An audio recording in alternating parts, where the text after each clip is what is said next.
One other question I've got is that one of the things that we hear is the taxation. You know, that this is just going to represent higher taxes. Is that necessarily true? From what I've seen and been told, you're already paying a substantial amount of taxes or assessments to fund fire service and law enforcement. And what I understand is there hasn't really been a lot of negatives towards the level of service from either the sheriff or from the fire department. With those funding mechanisms already in place, I got the law amended back in the latter 80s. A municipal service taxing unit or a municipal service benefit unit was created so that counties could fund basic municipal services to urban areas that are not within cities. And in the late 80s, I got the law amended that said that these MSTUs and MSBUs could come into all or part of a city if the city passed an ordinance saying they wanted to be part of the MSTU or MSBU and the county commission agreed. So what I would say is if you're happy with that at present, you simply, if you become a city, you allow the MSTU and MSBU for law enforcement and sheriff to remain as is.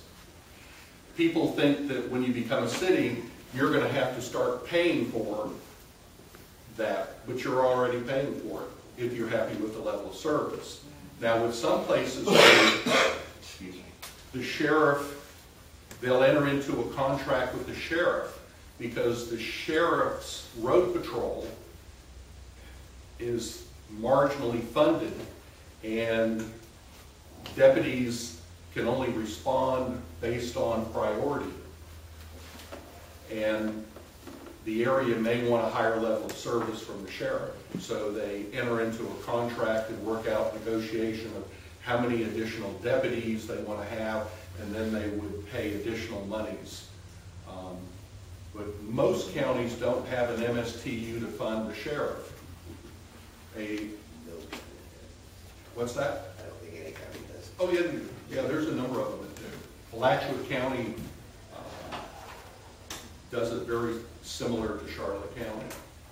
But the fact is, the county has chosen to fund the sheriff's road patrol this particular way. Punta Gorda pays, Howard Kunick, the city manager, explained it that 2/3 of the sheriff's road patrol is funded from the MSTU within the unincorporated area. The remaining 1/3 of the sheriff's road patrol is funded through countywide taxes. So Punta Gorda residents are paying for part of that too. So if the status quo would remain as it is now, and you became a city, the logical thing would be is to have the MSTU remain here, so that you don't have to go through and create your own police department. It's, to me, it's so simple. Yes, sir? Is it possible that when if we become a city and we want to get these services